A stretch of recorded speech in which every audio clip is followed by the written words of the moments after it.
Today we have a special guest on. His name is Adam Higgins. He's a dear friend, and I just wanted him to share his story with you guys. So, Adam, welcome today. Thank you. Thank you. I appreciate it. Yeah.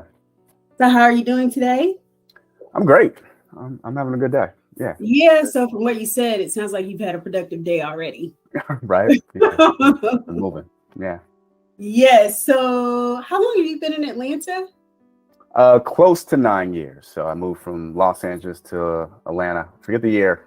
I'm gonna do the math, but I was gonna do it, but I was like, I can't remember. But I know it's close to 9 years. Yep. Oh man, it seems like it's been longer than that.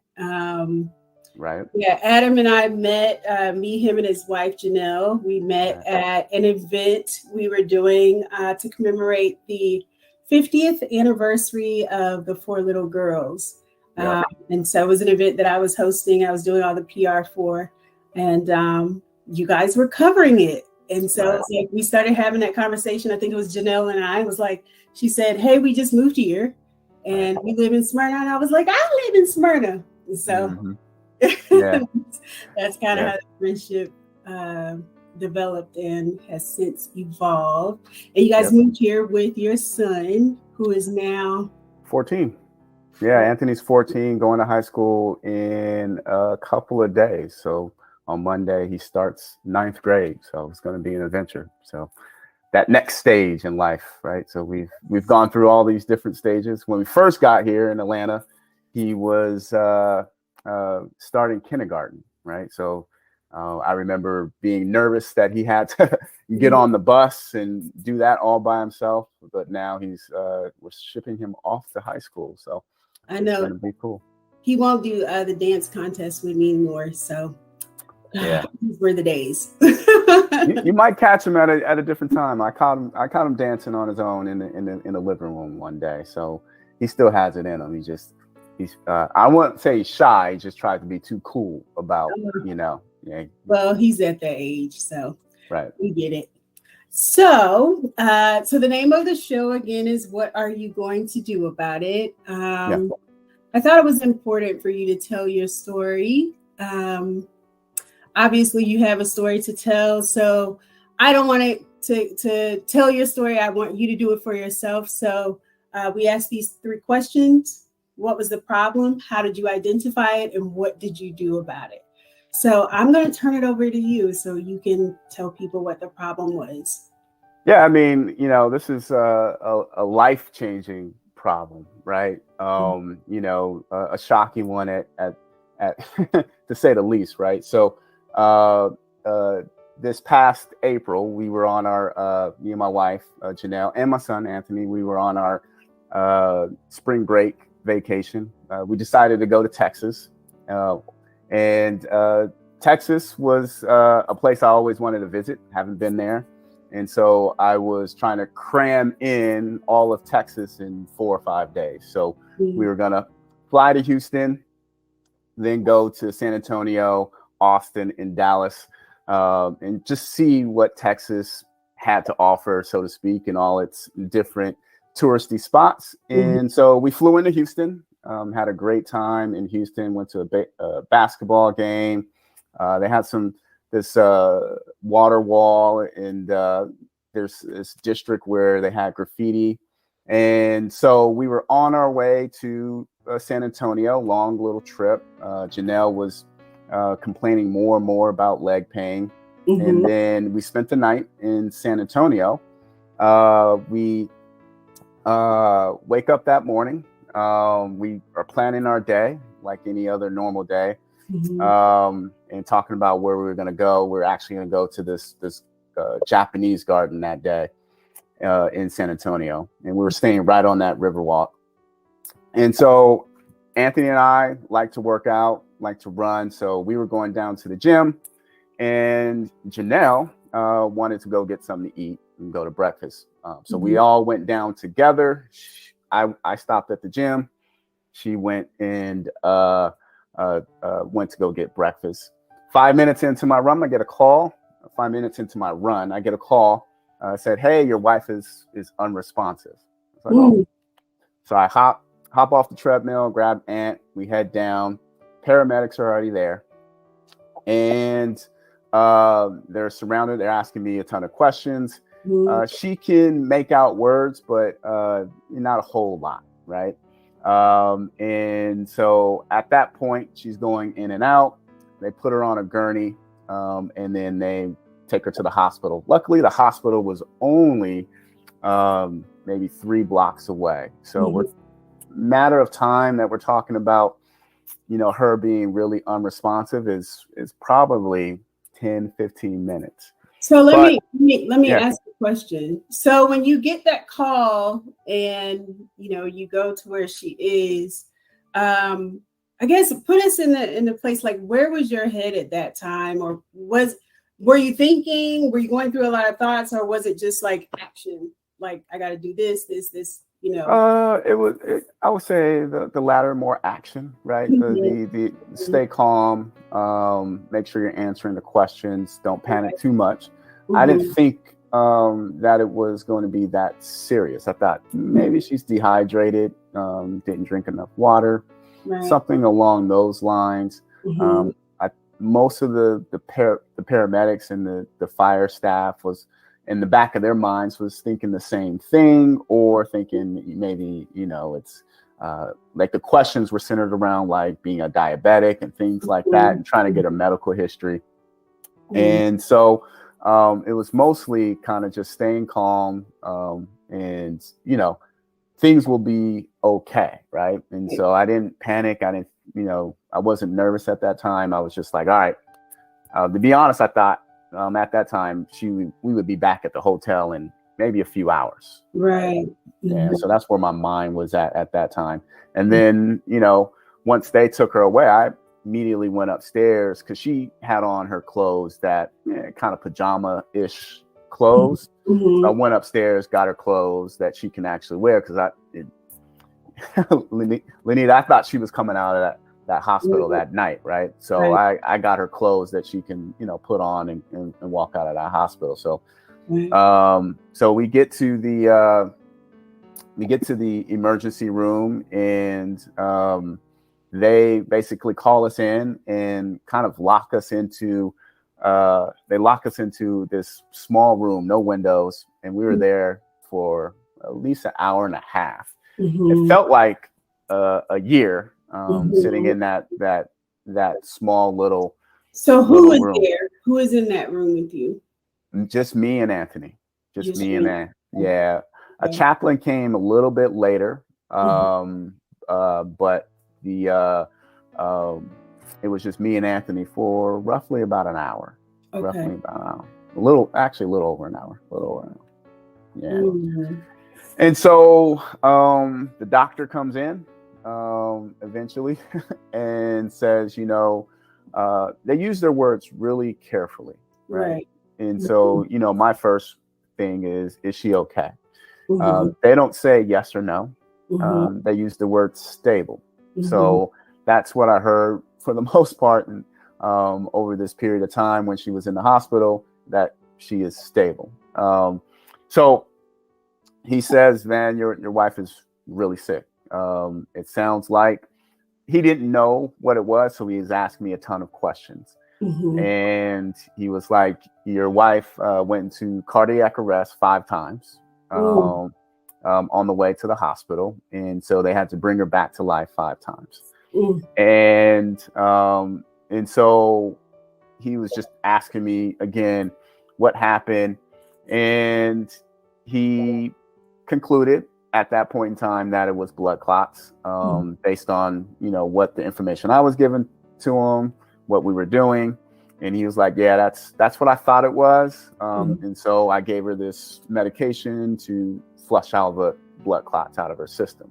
But at that point, since she went into cardiac arrest, your brain loses oxygen, right? And it can be a short period of time. Your brain actually needs oxygen, matter of like seconds. So it's a defense mechanism for your body to kind of shut itself down when you have a cardiac arrest. Older people can withstand this more because they already have a lot of damage to their brain, because the older you get, the more damage you have already to your brain. So what they're telling me, the younger you are, the less time you can be out, right? And so what happened is that since she went into cardiac arrest, she lost oxygen to the brain, and for the lack of a better word, she was brain dead, right? So at that point, they moved her up to the ICU, and we spent pretty much the next 3 weeks living in San Antonio, kind of basically waiting for her brain activity to kick in. There was a small chance. We were praying for that miracle, for that to happen. It didn't. So after a couple weeks, we decided to take her off the ventilator. And shortly after that, she passed away in hospice care, right? And so what was the problem was, the grief aspect of having what you thought was your lifelong partner pass away at an early age. She was only in her 40s, right? Both of us are in our 40s. And we didn't expect, we thought we was going to live to 80, 90 years old, have grandchildren, great grandchildren. And now you're faced with a ton of different things, right? And so Genell did a lot around the house, whether it was, she managed all the bills. She was a really good cook. But at the end of the day, you're losing like your best friend, right, in that situation. So there's a lot of other elements, from not just from the things she did from physically, but from an emotional standpoint, and being my confidant and my partner for so many years. Let me ask, how did you and Genell meet and become friends, and eventually, ultimately get married? Yeah, so we met at work. I was 19. She was 21. We both started roughly around the same time. She started a week earlier than I did, or 2 weeks earlier, but roughly around the same time at a government entity called Community and Senior Services. They basically are a workforce investment shop, doing job placements and training and things like that. She worked in the accounting department. I worked in the MIS technical division of the place. And so when I first started working there, I had this back office closer to the garage, and she would always knock on my window to get into the back door. And basically the front door was all the way around the building, so it was a shortcut. All she had to do was walk up the back door and then walk up the steps, and then she was at her desk. So that's how we got to know each other. And then Genell had a side hustle. She used to promote clubs and pass out flyers, work the door, and things of that nature. And so she was always having fun out there in the club scene. And so she used to joke with me all the time that, I'm young at them, because I was only 19 and I couldn't really go out to all the different clubs that she worked at, and she was 21. But then when I turned 21 is when we started to get closer. So it wasn't until then that you started liking her, or was it like you always kind of liked her from the beginning? No, I mean, she was an attractive girl, but it wasn't like we hung out at work. Okay. Right. Okay. So in that 2-year time frame between 19 and 21, it wasn't like we would see each other in the hallway. She would say hi, that type of thing, passing, or still come through the front door. We didn't talk like a whole lot. We were just, I don't know what you call it, but we were just co-workers. Co-workers. Yeah, we're just co-workers. Yeah. So I'm 21 now, and I remember her. She was like, "Are you taller?" I was like, "No, I didn't grow." But then she was like, "It's like, how old are you now?" And I was like, 21. She's like, "Oh."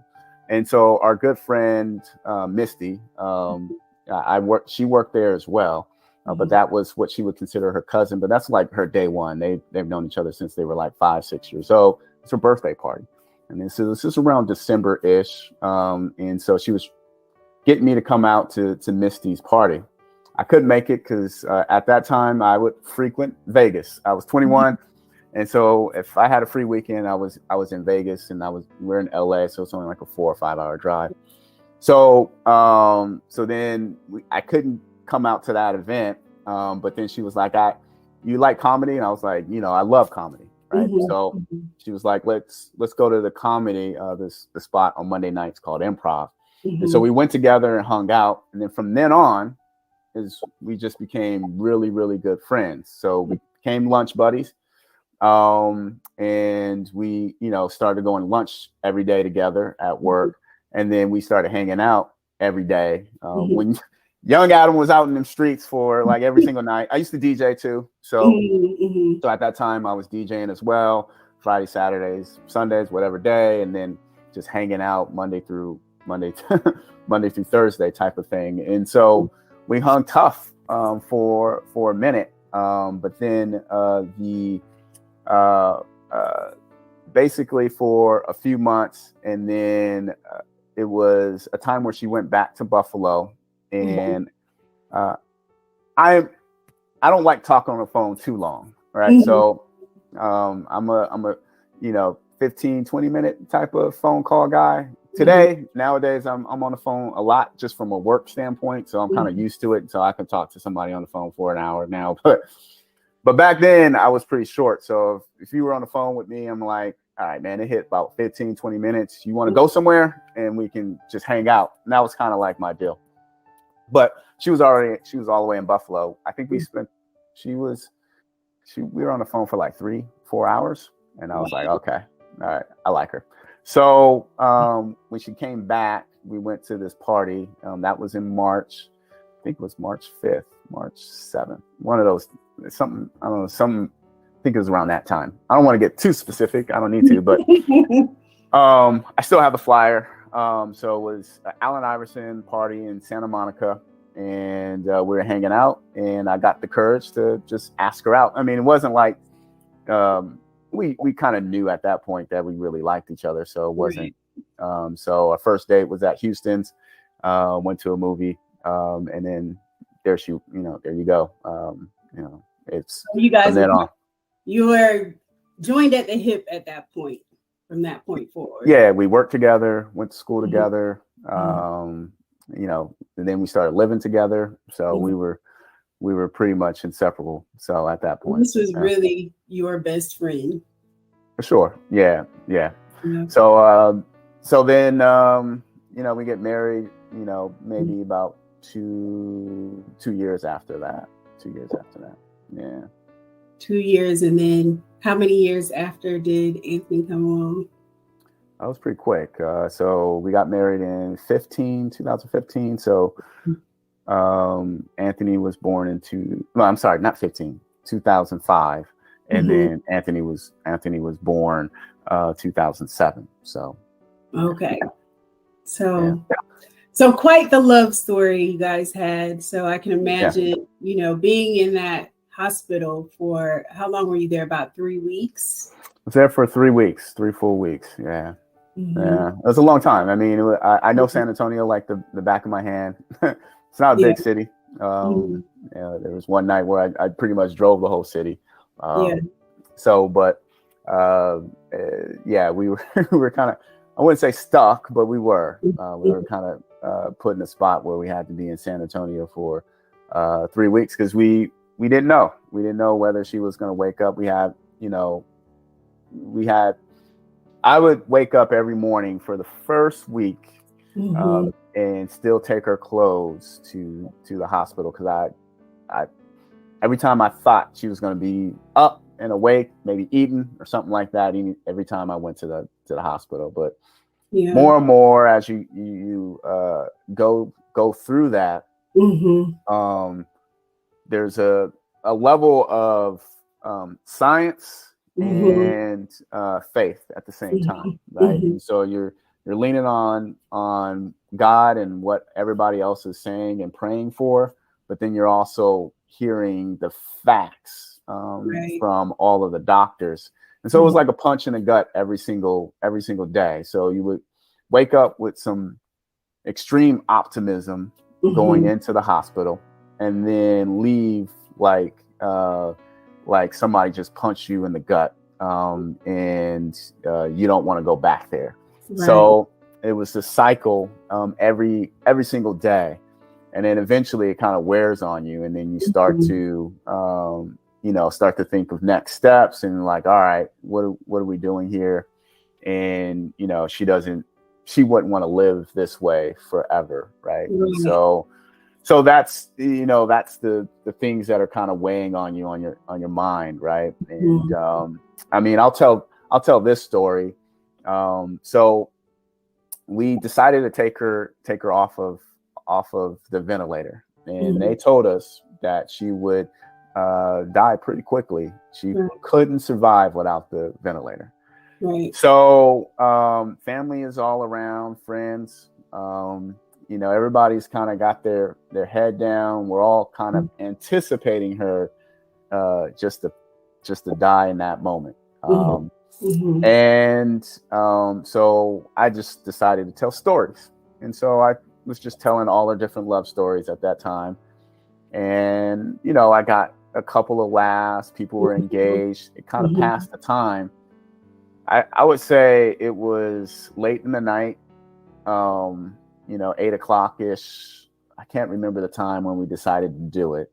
But then, it's 10 o'clock, 11 o'clock. Now it's 1 o'clock, and they're like, okay, guys, we're going to move you to another wing downstairs. And so they put us downstairs.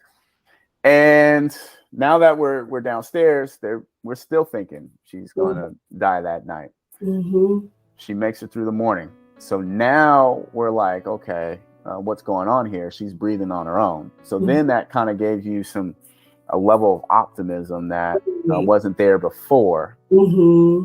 So now we're, day 2, day 3. Family are starting to like, I can't stay here anymore. We already been here a week, 2 weeks. So people are leaving. And so I'm just left with, a friend, her grandma. And then I also sent Anthony back to Atlanta. So it was just really us 3 that were going to the hospital every single day. And now we're at like day 7, and she doesn't show any signs of dying anytime soon. So we're like, okay, what are you trying to, what's going on here? And there's this woman named Gloria, and Gloria worked in a cafeteria, and Gloria would bring us the food. So there's like this bereavement package that they give you every single day, and they bring it in as cheese, cookies, and coffee. She saw us that night that we first, and San Antonio is predominantly Latinos. And so it was weird to see this huge Black family kind of all congregate inside of this room, and Gloria's Black too. And so that day she prayed with us, right?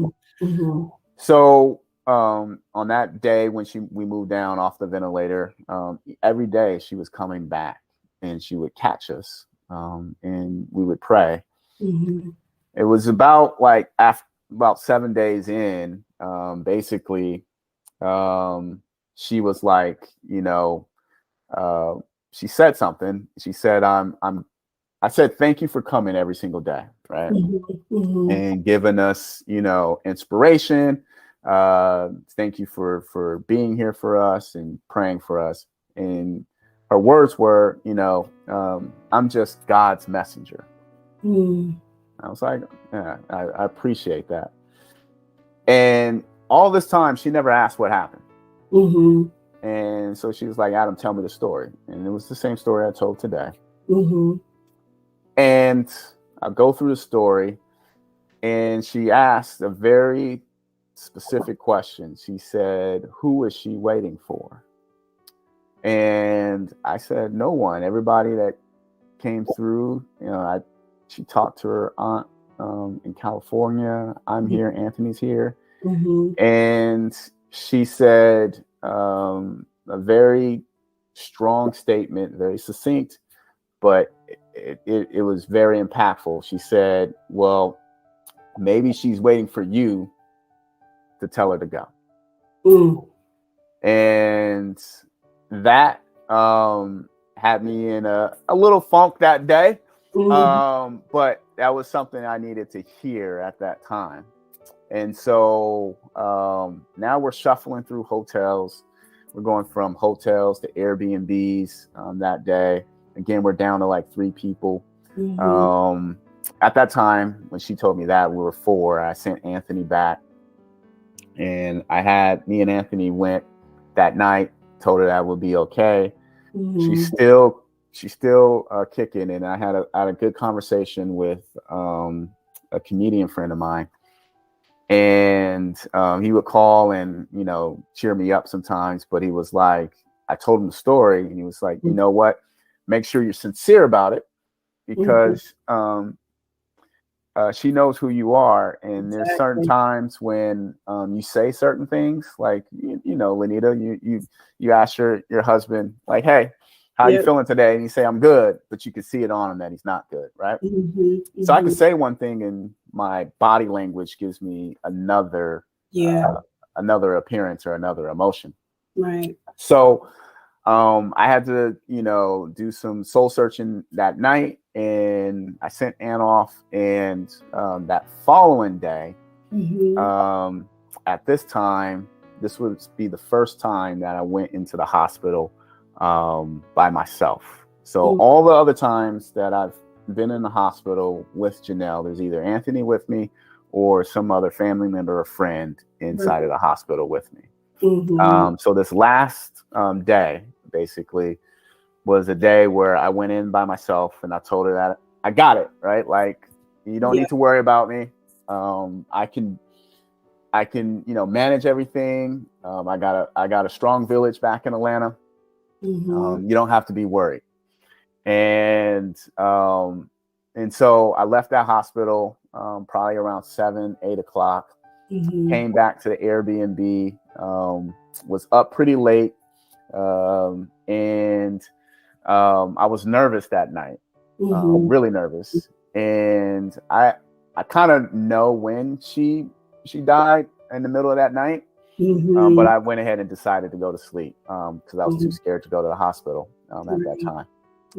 But then I get a call about 4 hours later, and that was on shift change. So I'm pretty sure she died when I felt it.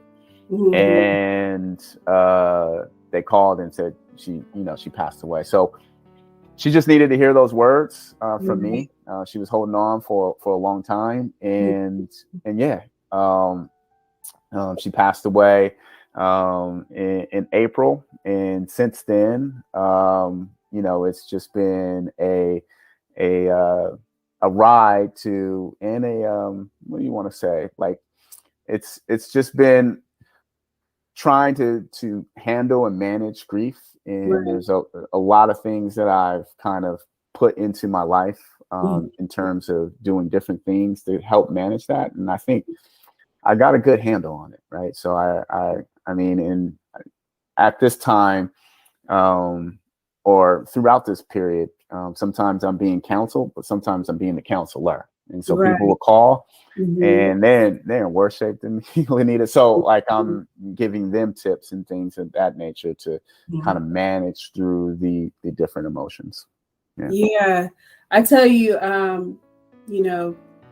myself, my husband, and family who are all fond of Genell as well. We all talk about your strength. And, you've been incredibly strong and courageous.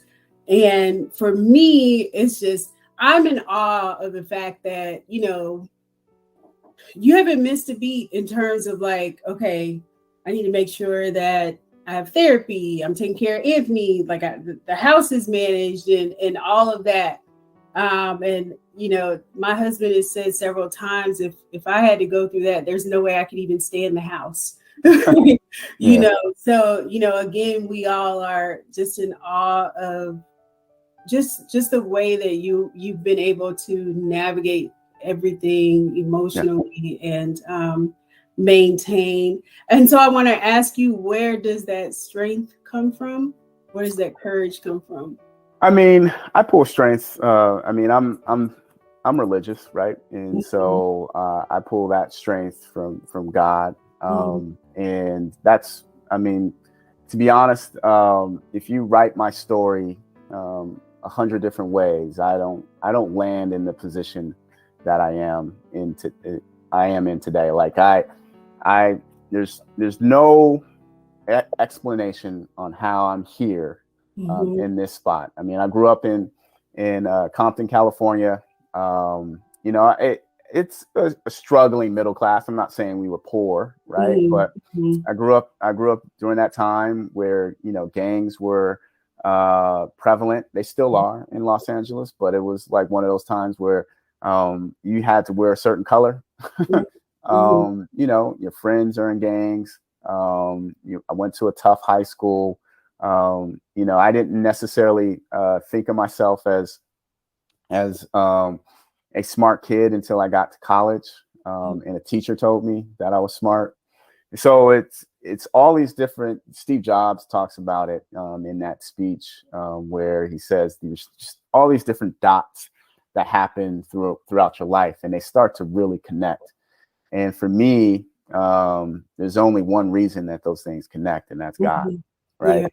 Yeah. And so where I pull that strength from is that, I'm like, he wouldn't put me in this position if he didn't think I can get through it. Right. And so that's where the strength comes from. And I'm a big proponent of fatherhood, right? And so I've done projects around fatherhood, and it started with you, right? Because you came up with that idea, you and Genell, to kind of do something around fatherhood. And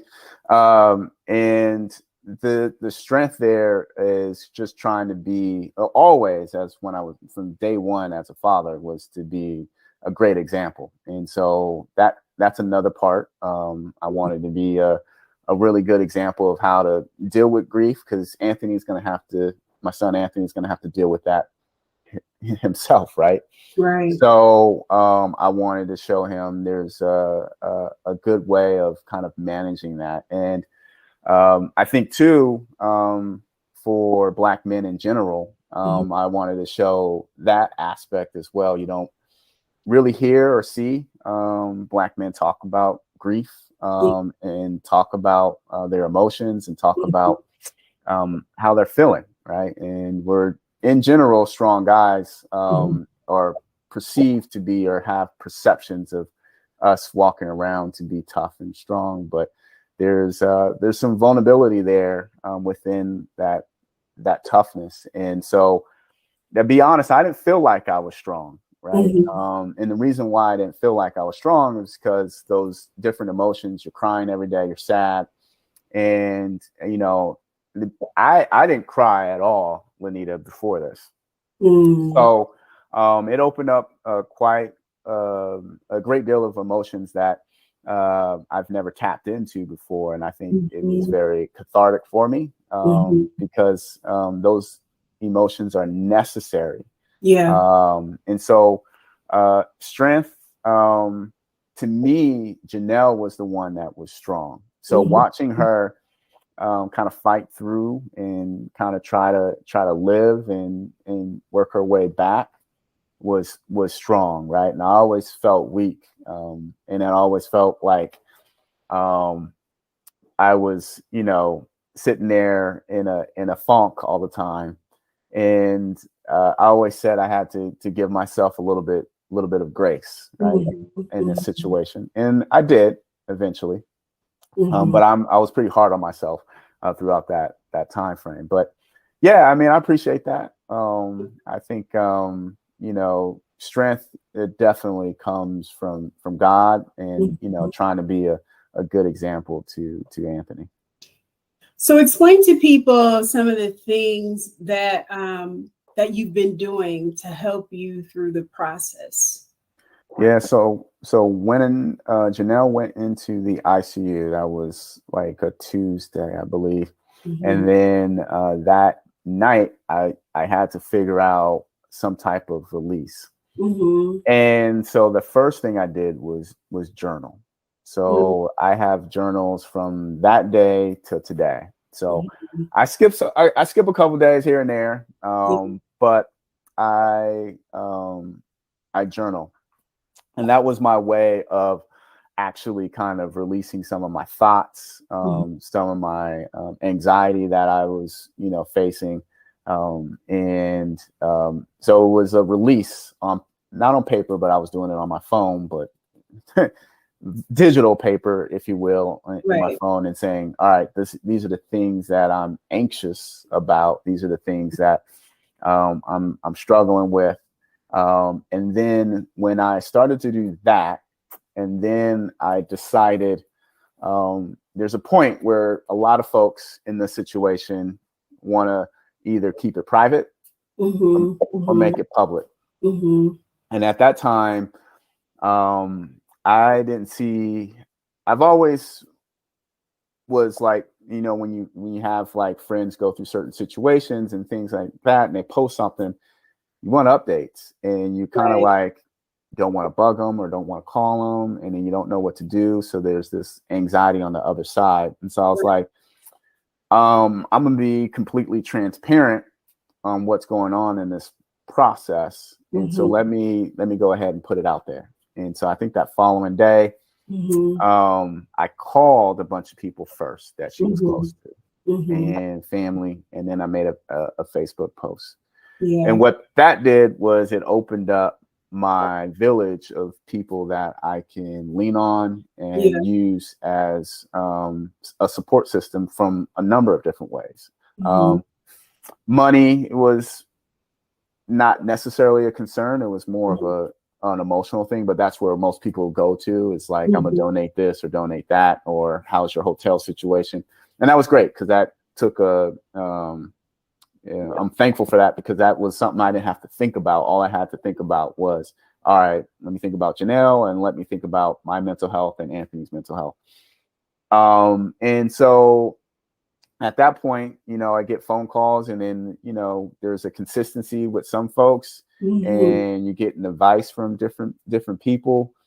And so the journal was a way for me to get my thoughts out first. I would do that early in the morning. And I would use my journal as I would basically be transparent what my journal is without telling them that it was my journal with the people that I would talk to. And so I had a level of kind of therapists, if you will, that weren't really therapists or licensed therapists, but they were my, support system. And then I would throw ideas off of them.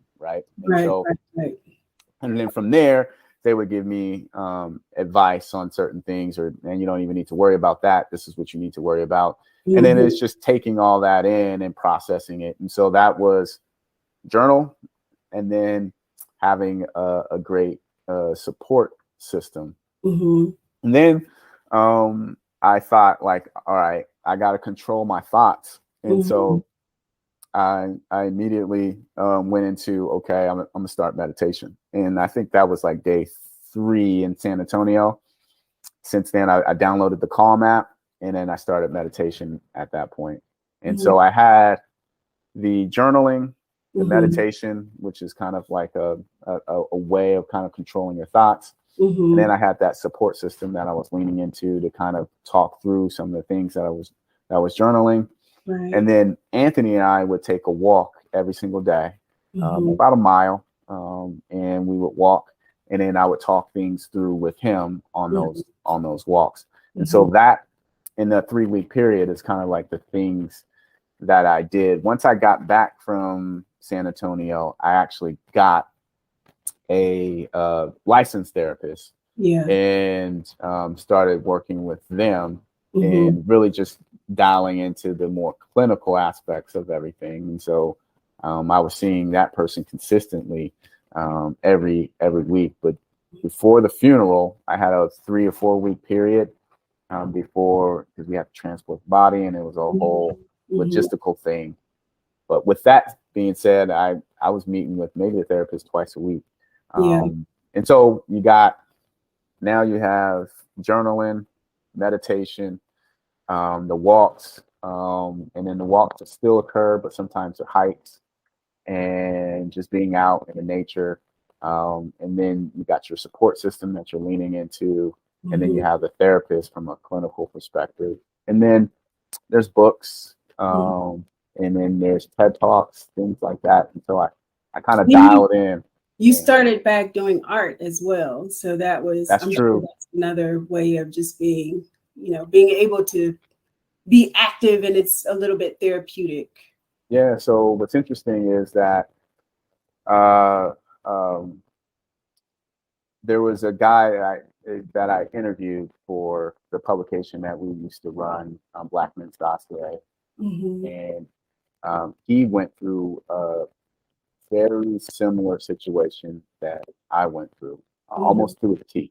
His wife had passed away from a pulmonary embolism, had to spend some time in the hospital, had to take her off the ventilator, and had to make all those decisions, and then she passed away. The irony is they passed away on the same day. And so I hit him up. I saw him on Instagram. I hit him up and said, hey, could you chat? And he was like, absolutely. And he had some great advice. And number one was I needed to go see a licensed therapist, which I already had in the back of my mind. But he just reinforced what I needed to do. Second thing that he suggested, which was great advice, was to pick up good habits and not bad habits. Right. And so a lot of people fall trapped into picking up some bad habits. And so one of the habits that I decided to pick up was one from a health perspective. It was, working out and fitness. And I was already doing that before, but I was more dialed in from a nutrition standpoint and working out. And then the second thing was art, right? And so I've always been really good. There's artwork behind me that I've done in college, and so I was always good at it. I just didn't make the time to actually do artwork, and so I started painting and working on that aspect too. So picking up those good habits is another thing, and I think too, Bonita, I think people say this. It's like, I'm not intentionally busy, but people say it's good that you're busy. And I don't think busy is a replacement or a cure for grief. I think what happens when you're busy, I think becomes a suppression that you're putting on the grief, and it's going to creep up on you later and hit you harder than what it is. So what I decided to do more is be still and be quiet. And so you have the meditation, you have the walks. Those types of things were ways to process the grief more, so that when I am alone or when I'm trying to go to bed, I can deal with those thoughts better versus, saying, okay, I'm going to just, work this thing off. And busy isn't a way for you to manage grief. It is a way for you to pick up those good habits, right? And so put that energy back into certain things. And so that's, people will say, oh, it's good that you're doing things, and those things are things to kind of help me. One, it's either having fun or living life, or two, picking up those habits that, things that I truly do love, because time is really a man-made thing, right? So you think of time as, I got to be done with this, or we have these projects and I got to be done with this project by this, or I need to lose weight by this time.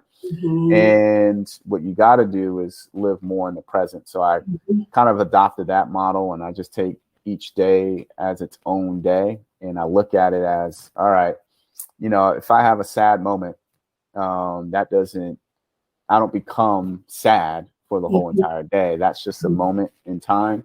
And, it's maybe 2, 3, 4 minutes. and the rest of the day was great. So why am I, quantifying this day as a bad day? I need to look at it as, okay, I'm having more good moments than bad moments. So that's a win. And so you should take that and feel like, all right, today was a good day. Like Ice Cube said, but it's, that's how I kind of approached each day, still to this day. Right. And that's how I'm living life. Yeah. What would you say is or are the best things that Genell taught you? The best things that Genell has taught me, right? She had a really good quote. You can't tell grown folks nothing, right? And really what that means is that, sometimes people are going to be stuck in their ways. And so, who you can give advice to and who you can't. Yeah. And sometimes you can give advice and you kind of get upset that somebody didn't take your advice, right? So if you want to give it, just be accepting the fact that they might not take it, or they might take it way later, but don't get upset that they didn't take your advice right then and there.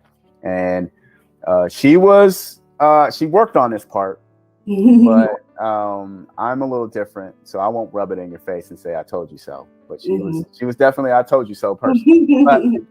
But for me, it's I'll give that advice, and you can take it or leave it, put it in your pocket and pull it out later. But I don't get upset that you didn't take my advice, and I'm not gonna come back and be like I told you so, right? I'll just be there to kind of help you get through whatever you needed to get through. I think from a financial standpoint, she was really great with working through bills and things of that nature. So anytime I'm working through all of that stuff, I'm like, what would Genell do now? I think there's always the frugal person in the relationship, and then there's the one that's the spender. And I think you can guess which one I am. But for sure. And so so every decision I make, I made some like Genell ain't here type decisions for sure. But sometimes I have it in the back of my mind, like I'm doing too much, and so he was definitely frugal. For sure. And I think the biggest thing is, I said this at the funeral, and it's valuing people over things, right? And so that's the biggest thing that I learned from her, and I'm working on that. I try to maintain the relationships that I want to maintain and work on them. And she did a really good job of staying connected with people, not just because it's their birthday, but, saying, hey, let's go for lunch or let's do this. And I'll do it. And, for me, I get a little disappointed at times, or, and she didn't, right? She would still kind of keep at it if they, I can't do it. And she would, make sure that she would still stay connected. For me, I'm like, all right, I asked you once and I ain't going to ask you again type of thing. And that's how, but I changed. I'll keep asking, or I make suggestions, or, just reach out every now and then and say, hey, what's going on? How you doing? And I changed not change my process, but the way I approached it too was a lot of times when people reached out to me, I'd be like, how are you doing? Right. Or what's going on in your life? Tell me what's going on.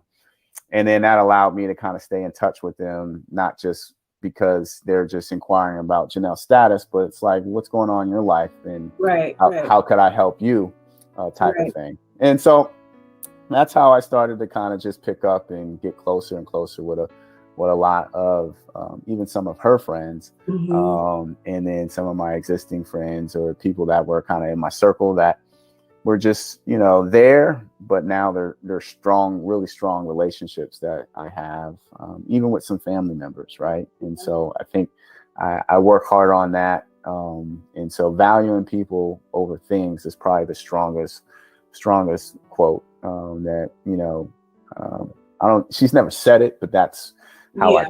I kind of succinctly put it. Yeah. Yeah. It's it's funny, you know, first of all, I guess I need to say thank you for allowing us to be a part of the process as well. Yeah. Just keeping us all engaged and informed. And, you know, because like you said, a lot of people would opt to keep it private and not share as much. So I appreciate your transparency. And I appreciate you doing this as well, because I believe it's going to help a lot of people. And I was trying to figure out the best way to honor Genell, because I couldn't, you know, I'm getting a little emotional, but okay. I still struggle a little bit. Mm-hmm. But anyway, it's okay. So those are the emotions that you have, right? And they're natural, and you can't apologize for those emotions. And I think that's what a lot of people do, right? I've been at concerts recently, and they'll put on a Jodeci song or something or I'm riding in a car and I'll tear up. I think you know, and then what you do is you kind of apologize for it, but you don't have to. Those are natural emotions that you need to have in order for you to kind of work through it, right? And you don't want to become the emotion, you want to watch the emotion. So you just watch it and you think about it as like a wave, right? And you know, you kind of just ride that wave like a surfer does. And you see surfers all the time. They'll be out in the water forever waiting for a wave. And that wave is only a few seconds. And they'll ride it, and then, you know, they'll get off and they'll ride it again. And so, you know, you'll be on a wave and you'll crash. And sometimes you'll hit that wave hard and fall off the board. But at the end of the day, you gave it a shot and you tried. And so don't ever apologize. And that's for everybody else watching us. Don't ever apologize for the emotions you have. There's over 150 different types of emotions that are out there, and you're going to have them. And when you do have them, just recognize that you had it, and then just ride that wave, and then continue on, and just, you know, don't let it become you. And, you know, think of that is who you are, is that emotion. And that's where I think depression and things like that start to creep in, and you start into this funk and sadness. And that's how I approach it every day. So don't apologize. Don't apologize. Yeah, you're right. The last message I received from her was about this platform and how much she appreciated it, and how much it was a blessing to her, and how much she was really making a conscious effort to be closer to God. Yeah. And she said that this was helping her do that. So again, having you do an episode is the perfect way to honor her. Yeah. And I appreciate you taking the time to tell your story, to help other people. I think especially men, I think that it would help them a lot. I cry a lot, so people can ignore it because I'm emotional. But you know, just your vulnerability, I think, will help a lot of people. So I appreciate you taking the time to share your journey. Yeah. All right, people, I've cried enough for today. I hope that this episode has ministered to you. And, you know, I hope and pray that if you need help, you figure out how to, you know, reach out to the people that are closest to you, and some that are not. You never know where your blessing will come from. Ask for the help that you need. So, but that. Thank you again, Adam. Thank you. It's been a pleasure. Awesome. Thank you guys for watching another episode of What Are You Going to Do About It?